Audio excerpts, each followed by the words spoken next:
Ya, dan saudara, kita kembali ke pernyataan SBY menyebut ada Menteri Joko Widodo mengajak Demokrat dan PKS membentuk poros baru, seolah mengarah ke Sandiaga Uno. Nah, ini karena beberapa waktu lalu Ketua Badan Pemenangan Pemilu P3 Sandiaga Uno bertemu dengan elit Partai Demokrat dan PKS. Pertemuan tersebut diduga merupakan gerakan Sandi mengajak kedua partai untuk membentuk poros baru bersama Partai Demokrat.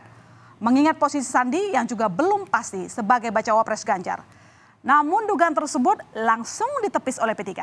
P3 mengatakan pertemuan Sandiaga Uno dengan para elit politik tersebut adalah untuk mengajak Partai Demokrat dan PKS agar mendukung bakal calon presiden Ganjar Pranowo.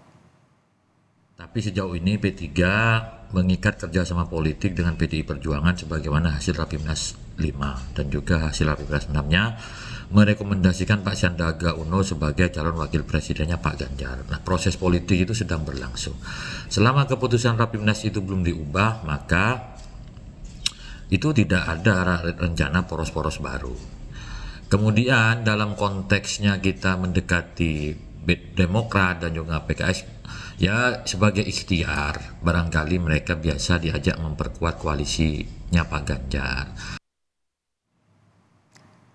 Nah, jika kita berandai-andai nih, kalau memang poros Sandi AHY bakal terbentuk, kira-kira bisa menguntungkan atau tidak.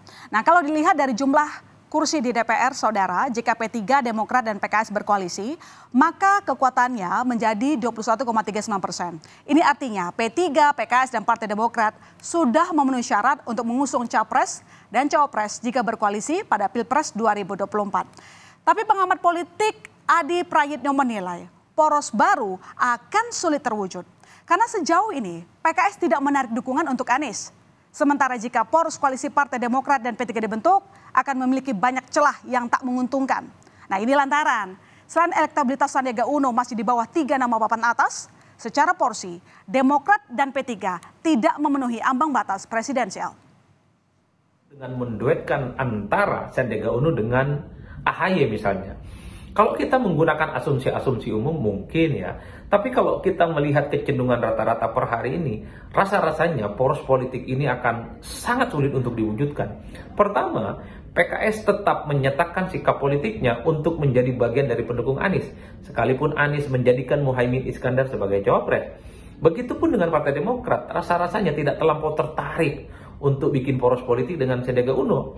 Karena dari segi elektabilitas misalnya, Sandi ini tidak sementereng Ganjar Pranowo, ataupun tidak sementereng Prabowo Subianto, atau tidak sehebat elektabilitas dari Anies Baswedan. Oleh karena itu, percuma juga bagi Partai Demokrat